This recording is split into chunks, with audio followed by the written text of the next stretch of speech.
যোগ মানুষকে জাগরিত করে। যোগ হলো সেই উদ্যোগ যা মানুষকে সচেষ্ট করে। তাহলে উদ্যোগ হচ্ছে সেই শক্তি বা সেই প্রচেষ্টা যা মানুষকে ঊর্ধ্ব দিকে যুক্ত হতে সাহায্য করে। যখনই মানুষ যোগ অভ্যাস করছে তখনই তার এই উত্তরণ সম্ভব হয়। যোগের ফলে মানুষের সমস্ত কিছু দৃষ্টিগোচর হয়, অর্থাৎ নিজের দৃষ্টিতে সে সমস্ত কিছুকে নিয়ে আসতে পারে। তখনই সে ফলে যুক্ত হয় বা ফল লাভ করে।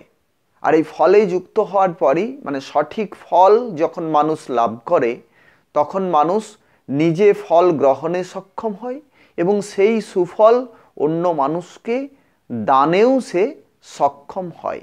তাহলে যোগ ছাড়া সঠিক ফল গ্রহণ এবং সঠিক ফল দান সম্ভব নয়। যোগ যুক্ত হলে মানুষের মধ্যে যে অপ্রমত্ত ভাব থাকে, অর্থাৎ কোনো রকম মত্ততা তাকে আর বিচলিত করতে পারে না, তখনই সে অপ্রমত্ত হয় এবং সাবধান হয়ে যায়। তাহলে যোগ যদি সঠিকভাবে বা সম্যকভাবে সে অভ্যাস করে তাহলে তার সম্যক জাগরণ সম্ভব হয় এবং সম্যক রূপে সে যখন জাগরিত হচ্ছে তখন সে নিত্য প্রবুদ্ধ ভাবকে উপলব্ধি করে।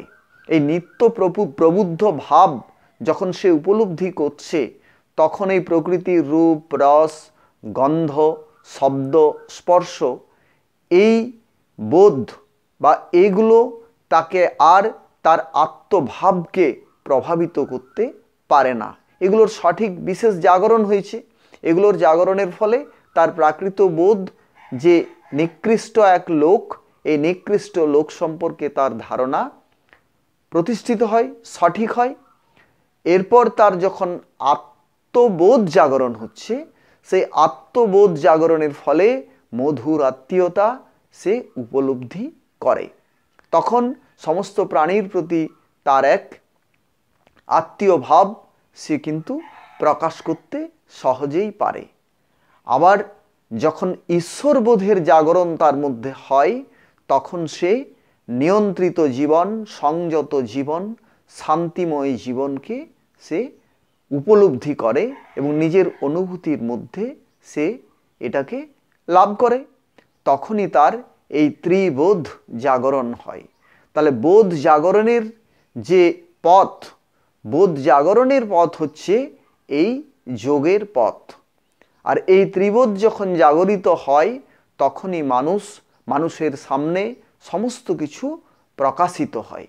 তখন তার দৃষ্টির অগোচরে আর কিছুই থাকে না, তার দৃষ্টির আড়ালে কিছু থাকে না। তখন সে বিশ্বাস করে এই লোকে অলৌকিক বলে আর কিছু নেই।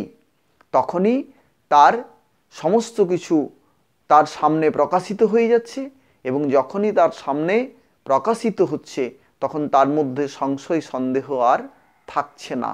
তাই যোগী হলো বোধ জাগরণের একমাত্র সঠিক পথ। কারণ ঊর্ধ্ব লোকের দৃষ্টি যোগের সাহায্য ছাড়া সেইখানে সেই দৃষ্টিকে পৌঁছে দেওয়া কিছুতেই সম্ভব নয়।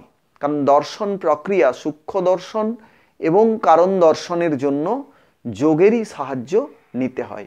প্রাকৃত দর্শন চর্মচক্ষুতে অতি সহজেই করা যায়, কিন্তু বাকি দুটি দর্শন যোগ নামক কৌশল বা যোগ নামক বল ছাড়া কিছুতেই সম্ভব নয়।